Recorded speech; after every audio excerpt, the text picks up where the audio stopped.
Hey Gemini, welcome to your weekly forecast for July 27th through August 2nd. We're going to see what's happening the week ahead for Gemini, Sun, Moon, and Rising with our lovely little mermaid deck here to go with our Ocean Mermaid deck for the summer, theme for the summer. And then we're going to pull an affirmation card for you guys for finances and abundance from this deck here. So without further ado, my darling Gemini, Sun, Moon, and Rising, let's see what's happening in the week ahead for you guys. Gemini, Sun, Moon, and Rising. Alrighty, we've got 1, 2, 3, and 4. For your first card here, we have Conchomancy.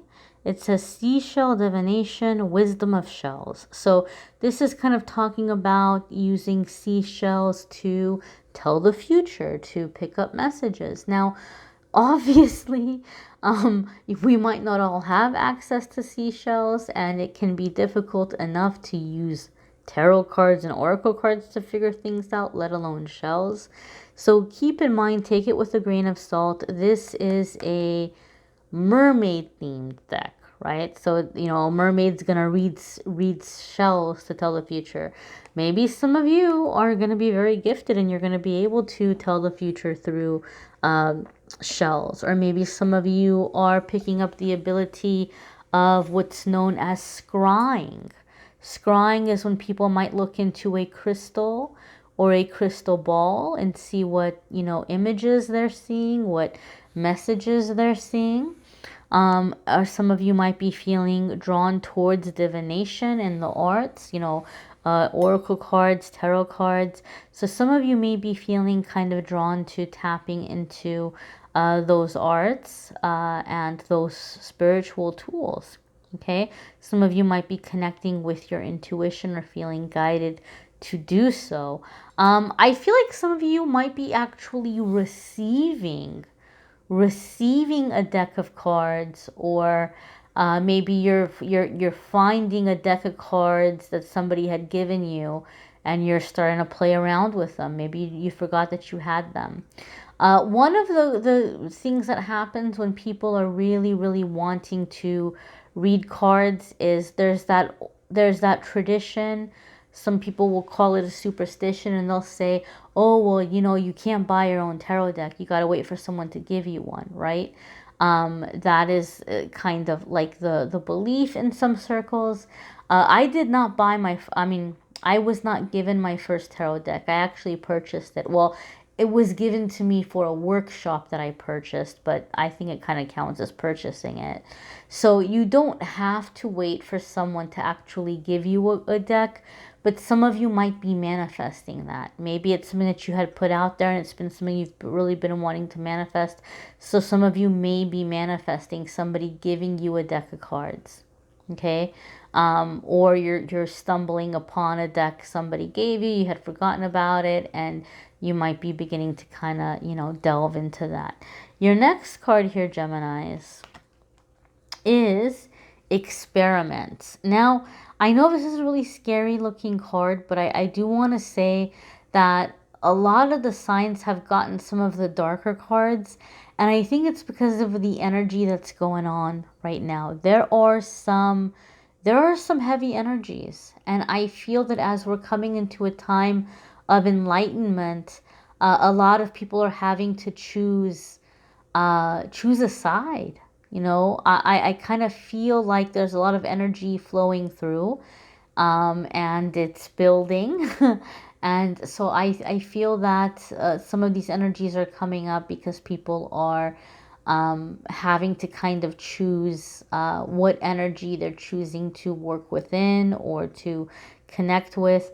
But this card here says manipulation of nature, forcing change, cruelty in the pursuit of knowledge, and arrogance, right?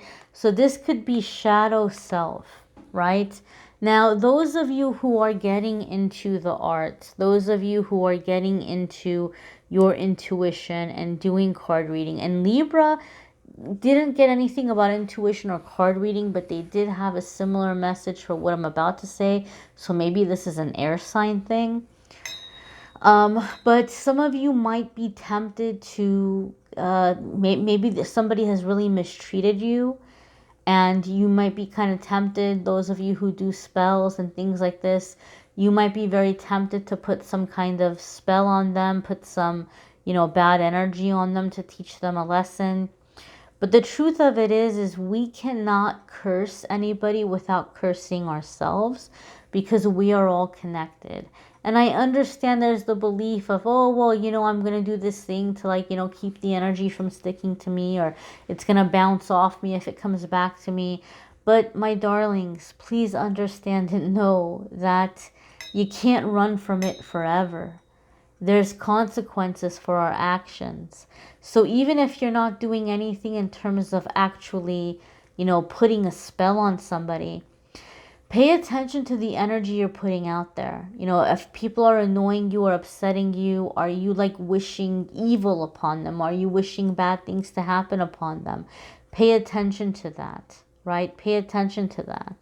I feel that there's a lot of light workers in this day and age right now who have reincarnated from previous lifetimes in which they've kind of served as spiritual mercenaries, right? Like maybe people came to them and paid them a lot of money to send, negative energy to people, or, to do things like this. And there are people this day that still do that kind of stuff. And maybe some of you have been doing that kind of stuff, and maybe you're having an awakening now where you're like, you know what, I kind of want to use my gifts and abilities in more upbuilding ways, in ways that are positive and helpful and bring about healing, and that's not attracting so much negative energy your way, right?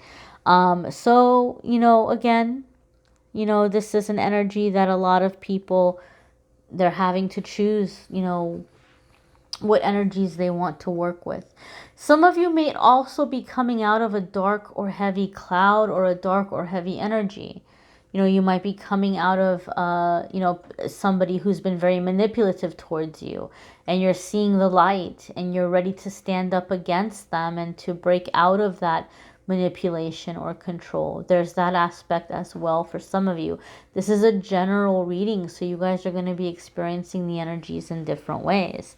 Your next card here, Gemini, is Time and Tide. It says oceanic spells and rituals. So yeah, I'm telling you, Gemini, some of you are kind of dabbling into this realm of reading, of intuition, of spells and rituals. I feel some of you are breaking out of a spell, whether this is a literal one or a figurative sense, right? Like we always say, oh, well, I broke out of that spell, or I woke up from that. So I just feel like you could be in a situation where somebody has had a lot of power over you, and you're breaking out of that. They're not going to have that power over you anymore. They don't have you fooled. They don't have you hypnotized anymore. And so I feel in this way, a lot of you are taking your power back, and as a part of your healing, you may even be doing something in which you're coming up with some kind of spiritual routine or ritual for yourself. I feel, Gemini, a lot of you are kind of waking up to people that you have been dealing with in a work situation. I feel some of you have been working really, really hard to move up, in a workplace, and it hasn't really been happening. And I feel things might be happening this week where your eyes are beginning to open up and you're beginning to realize and see, whoa, there's like some bad juju here. There's like bad energy here. Like I don't really like the culture of this place. I don't really like the ethics of this place, and I'm starting to see the politics, and I'm not this kind of person. Like I don't vibe with this anymore. So some of you might actually be making a decision this week that you don't want to move up in that job. Maybe you've been staying there a long time waiting to move up, and now you're like, I'm ready to look for work elsewhere. So I just feel like a lot of you are seeing through some kind of an illusion, right? And I feel you're regaining your sense of power, and you're going into a new direction, right? That tide is changing, that tide is turning. Your next card here, Gemini, is, ooh, I love this card. This is actually one of my favorite cards in the deck. It's Sanctuary. It says privacy, inviolate personal space, respected boundaries, and taboos, right? So we talked about the shadow self, that darker side. So as you guys are connecting with the sense of sanctuary, you might also be connecting and kind of checking in with that darker part of you.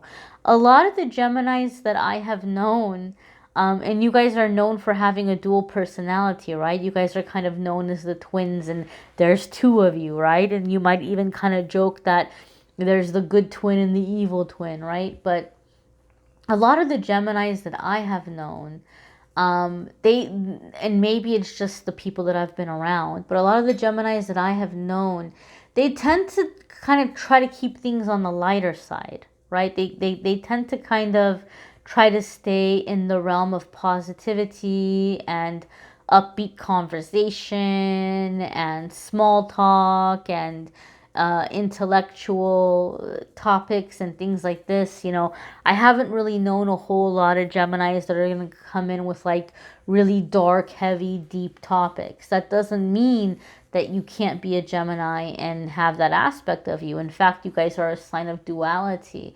But I feel that in this week, because the energies are so intense, a lot of you might be checking in with that heavier side, that darker side.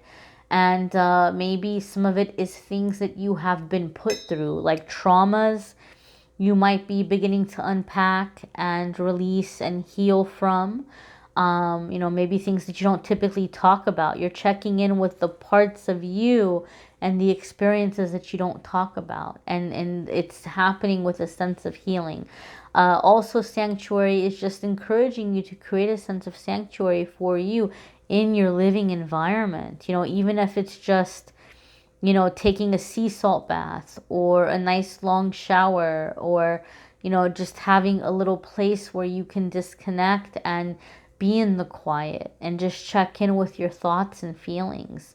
You'll be amazed how many answers come to you if you set aside a few minutes every single day to just sit in the silence and check in with yourself, what you're feeling.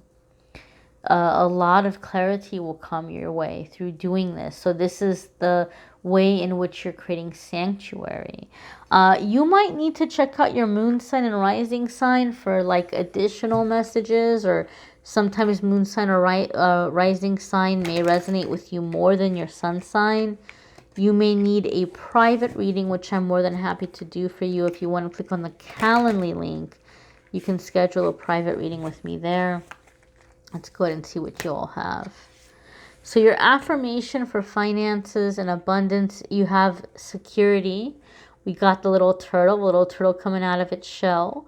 Again, I always encourage you guys to take a look and see what's jumping out at you. The orange is really jumping out at me, so I feel like this might be a good week to do some sacral chakra work or sacral chakra affirmations or meditations. The blue is also jumping out at me, so I feel like this is Archangel Michael saying that he's with you. He's protecting you through the heavier energies. He's protecting you in the work that you have ahead. So the affirmation here is, I choose to feel secure and to work so that my bank account is full. Alrighty, my darlings, you can take the affirmations from your moon sign and rising sign and put them all together and make one big, great, longer affirmation for the week ahead, or you can switch them up and do different ones. One tip that I can give you, I have found that affirmations are really, really effective when you say them out loud the very first thing in the morning as soon as you wake up, and the very last thing at night as soon as you go to bed, because you're like planting seeds in your brain so that this message is an automatic thought, an autopilot kind of thought. It makes it easier to manifest in this way. Don't forget, I also post every single day on Instagram and Facebook a daily message, a fun little pick a card game in the afternoon. A lot of people have been finding that helpful as well. Amethystangellight Facebook and Instagram. And I do once a month pick someone from there for a free reading. So check that out as well. I thank you all for watching. If you want to check out your channeled angel messages for July or your love messages for July, those are linked in the description of the video. The August channeled angel messages and August love readings will be up soon. So you can definitely hit the subscribe button and the notification bell if you want to get a notification for when those are posted, as well as the weekly videos. This is a weekly video. I post videos every week. And I thank you all for watching, liking, sharing, commenting, and subscribing. Have a wonderful week, my dears.